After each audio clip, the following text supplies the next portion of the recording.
Welcome to the City Current Show, powered by Hagen-Botham Insurance and Financial Services. This show focuses on sharing good news and powering the good in our community. Now here's your host, Andrew Bartolotta. Welcome back to the City Current Show, where we bring you inspiring stories of individuals and organizations making an impact in our community and around the globe.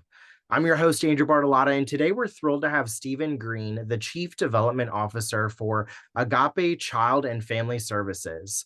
Agape is dedicated to providing holistic support to children and families, and today we'll explore how they're transforming lives through education, workforce development, and community engagement. Stephen, thank you so much for joining us. Thanks for having me. This is good. I'm excited.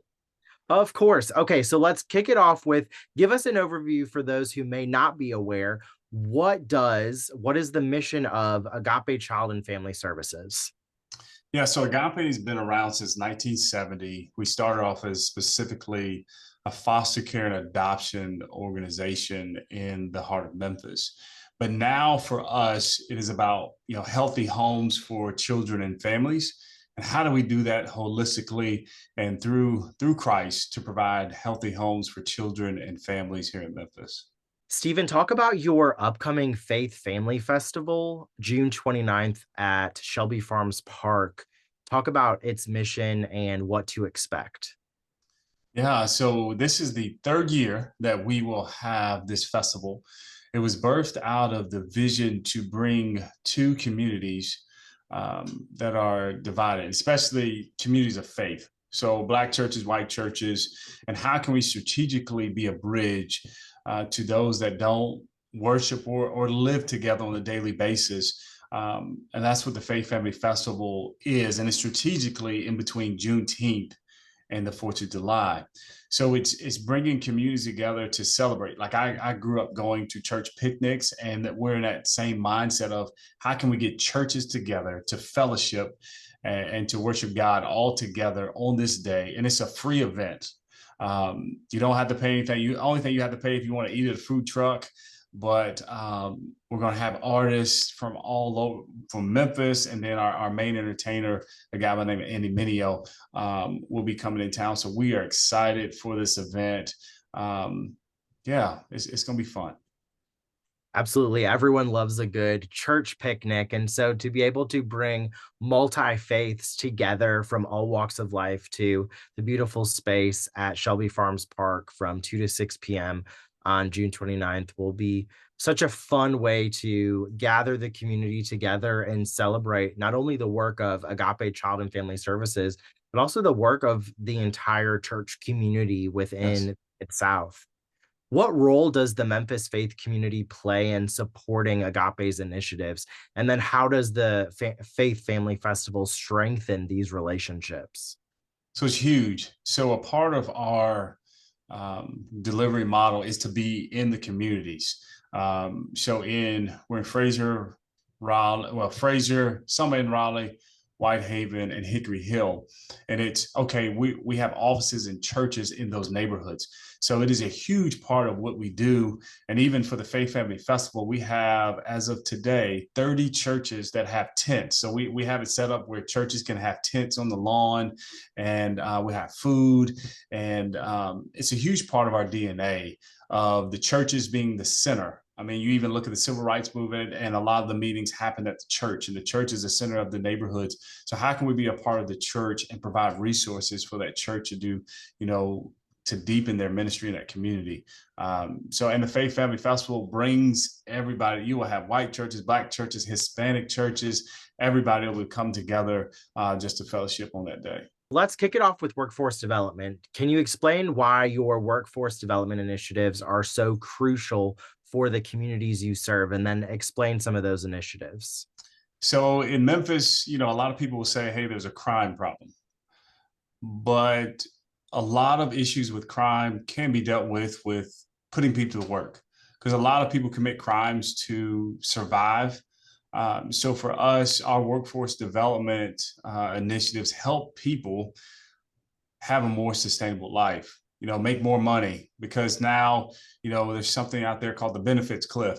If you get off government assistance, you lose a lot of the resources that you used to have. So we need to have individuals making a living wage that they can pay rent, they can go get groceries, and hopes of if at one point they can own a home. So workforce development, we walk alongside individuals who need help.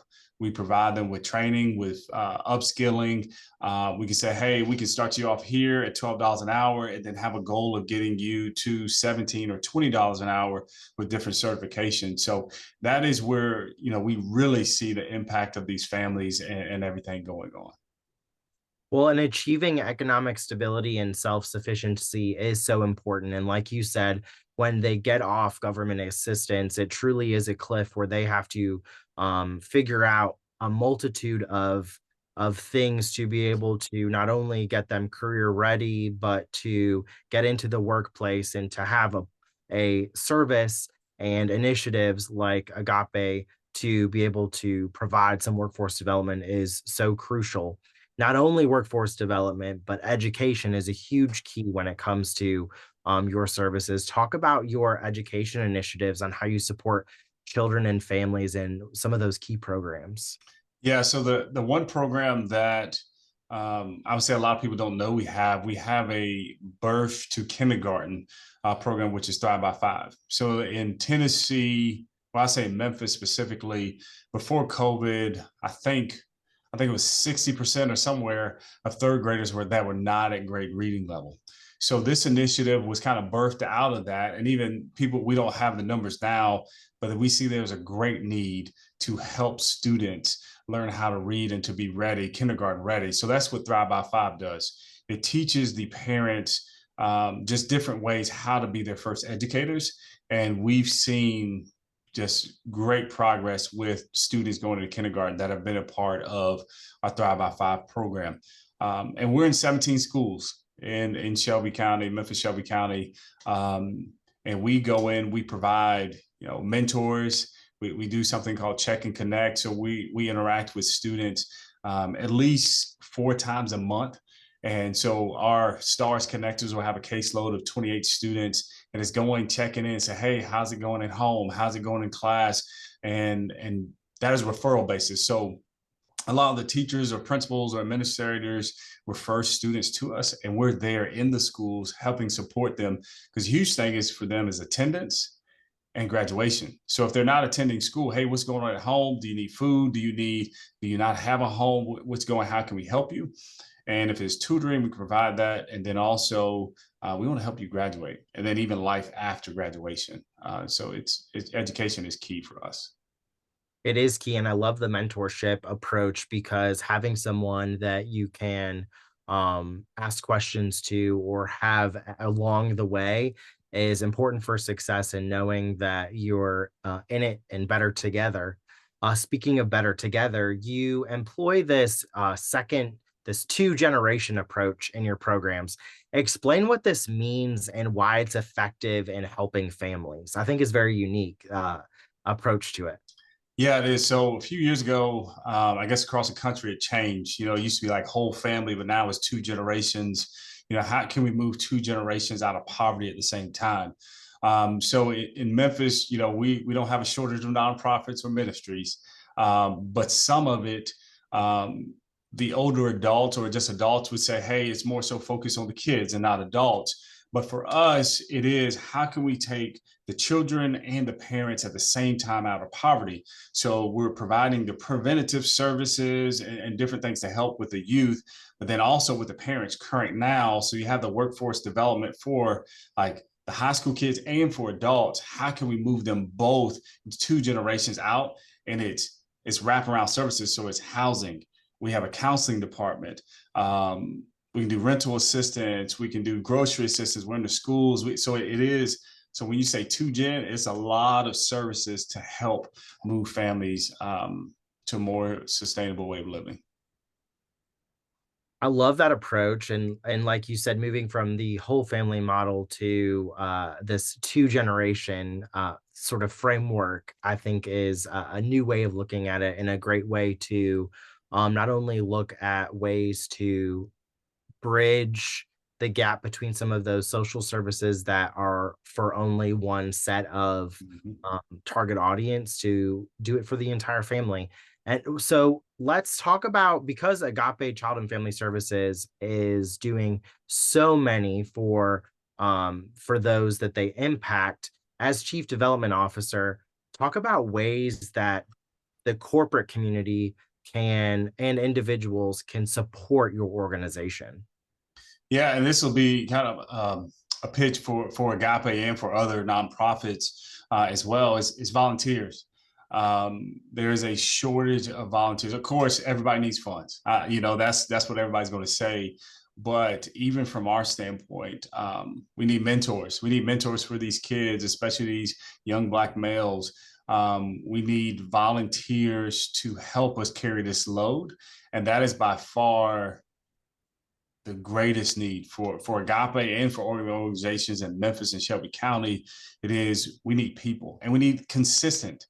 Consistency is a huge thing, especially building relationships with youth or with families. They don't want to see somebody here one day and never see them again. It's just being consistent. So I think for those in the corporate space, it is okay. How can you sacrifice some time, weekly, monthly, to go and make a huge impact for the city and the surrounding areas? So yeah, that's my number one thing as Chief Development Officer. I love that. And because, like you said, monetary donations are always important, but service, getting your hands and feet inside of these programs and serving is so important to be able to make an impact. And like you said, to build relationships, you have to have consistency, because for those that are living in poverty, you are already from a mindset of surviving, not thriving, whatever I can do to survive. Mhm. And so there's a lot of like tunnel vision within that. And so to see new people all the time with the services that you're being offered, can it's not building those relationships that you're talking about, those mentorships, those ways for them to feel like they matter, they're important. And so to be able to have volunteers and services that are sustainable and with them for the long haul, and from career readiness to housing to social services and food insecurities and such. I think that's really important. And so I love that you talked about not only mentorship but volunteerism as well. What puts a smile on your face personally when you look at the work that you've been able to accomplish with your team at Agape? So there's a story that was shared with us probably a few weeks ago. There's a client that when they came to Agape, they needed services, and it was just a hard situation. And it was a grandmother taking care of a loved one, um, and the grandmother needed a lot of support.